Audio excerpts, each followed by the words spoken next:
Summer break అయిపోయింది, పిల్లల్ని స్కూల్కి పంపిస్తున్నారా? అయితే పేరెంట్స్ దయచేసి ఈ జాగ్రత్తలు తీసుకోండి.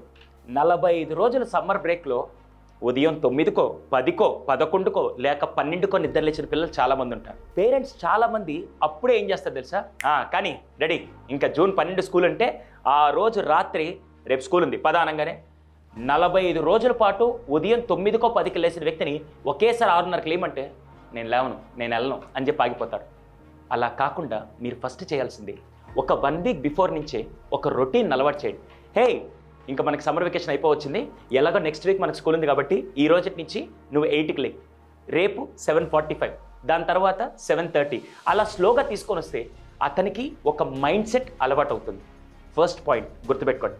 సెకండ్, పిల్లలకి చెప్పాల్సింది లాస్ట్ ఇయర్ అసలు నువ్వు అకాడమిక్ ప్రాజెక్ట్ ఎంత బాగా చేస్తుంది తెలుసా, అసలు లాస్ట్ ఇయర్లో నువ్వు ఆ గేమ్ గెలుచుకొని వచ్చినప్పుడు నాకు చాలా అనిపించింది, అసలు నిజంగా ఫెంటాస్టిక్ లైఫ్ ఏదంటే స్కూల్, నీకు చూడు ఇంట్లో కూర్చొని ఎంత బోర్ కొట్టిందో, I'm super excited, next week నుంచి నీ స్కూల్ అంటే నెక్స్ట్ ఇయర్ నువ్వు ఎంత బాగా చేయబోతున్నావు, నేను నిజంగా ఎక్సైటింగ్గా వెయిట్ చేస్తున్నాను అని సెకండ్ పాయింట్ చెప్తూ ఉండండి. థర్డ్, ఎవరైతే వాళ్ళ లాస్ట్ ఇయర్ ఫ్రెండ్స్ ఉన్నారో వాళ్ళని వీలైతే ఒకసారి నీ ఫ్రెండ్ శ్రావణ్ ఉన్నాడు కదా, ఈరోజు డిన్నర్ పిలిస్తే పిలువు, ఒకసారి మాట్లాడదు, నీ లాస్ట్ ఇయర్ మెమరీస్ అన్నీ ఒకసారి మ్యాచ్ చేసుకునే విధంగా మాట్లాడుతుంటే నీకు కూడా స్కూల్ మీద ఇంకొద్దిగా ఇంట్రెస్ట్ వస్తుందని చెప్పి అలా వాళ్ళ లాస్ట్ ఇయర్ బెస్ట్ ఫ్రెండ్స్ని కానీ అలా లంచ్కో డిన్నర్కో టీకో ఇన్వైట్ చేసి అలా వాళ్ళని కనెక్ట్ చేస్తూ ఉంటే మామ మళ్ళీ క్లాస్కి వెళ్ళి మనం ఎంజాయ్ చేద్దాం అని చెప్పి వాళ్ళు కొద్దిగా ఫోకస్ ఓరియంటెడ్గా ఉంటారు. ఫోర్త్ వన్, లాస్ట్ ఇయర్ నువ్వు అచీవ్ చేసిన దానికి నీకు ఇంత హ్యాపీ అనిపించింది కదా, నెక్స్ట్ ఇయర్ ఏం చేద్దాం అనుకున్నావు, ఎలా అచీవ్ చేస్తే బాగుంటుంది, నీకు ఏదైనా ఒక గోల్ సెట్ చేసుకో, నెక్స్ట్ 1 ఇయర్ మనం దాని మీద వర్క్ చేద్దాం, నేను నీకు హెల్ప్ చేస్తాను అని చెప్పే విధంగా మీరు చెప్తూ ఉంటే ఒక హోప్తో, ఒక ఎక్సైట్మెంట్తో, ఒక ఎంతూజియాజంతో వాళ్ళు స్కూల్కి వెళ్ళడానికి ఇష్టపడుతూ ఉంటారు. అర్థమైందా? Fourth one. ఫిఫ్త్ వన్, స్కూల్కి కేవలం ఎడ్యుకేషన్ పాయింట్తో మాత్రమే కాకుండా అప్పుడప్పుడు ఎక్స్ట్రా కరికులర్ యాక్టివిటీస్లో చెస్లో నీకు బాగా ఇష్టం కదా, ఈసారి స్కూల్లో ఎప్పుడైనా చెస్ కాంపిటీషన్ జరిగినప్పుడు మాత్రం మిస్ అవ్వకు, పైగా మీ ఫ్రెండ్స్ అందరూ కాంపిటీట్ చేస్తున్నారు, నువ్వు కూడా వాళ్ళకి స్ట్రాంగ్ కాంపిటీషన్ ఇవ్వాలి అని చెప్పే విధంగా ఎక్స్ట్రా కరికులర్ యాక్టివిటీస్ కూడా గుర్తు చేస్తూ ఉండండి. లేకపోతే ఒక్క చదువు అనే ఆస్పెక్ట్లోనే చాలామంది పిల్లలు స్కూల్కి వెళ్లకుండా ఆపేస్తారు.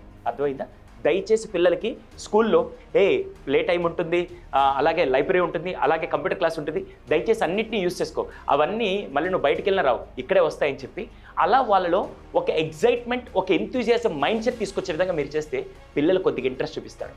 Last and most important thing, starting 1 or 2 days వెళ్ళకుంటే కొద్దిగా మారం చేసినా ఆగండి, కానీ అలా అని చెప్పి స్కూల్కి వెళ్ళడం మాత్రం మాన్పించకండి.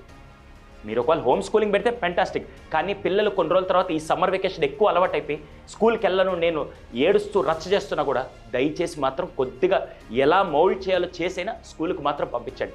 ఇంట్లో కూర్చొని ఉంటే మొద్దుబారిపోతారు, వాళ్ళ మైండ్ ఖచ్చితంగా పనిచేయదు.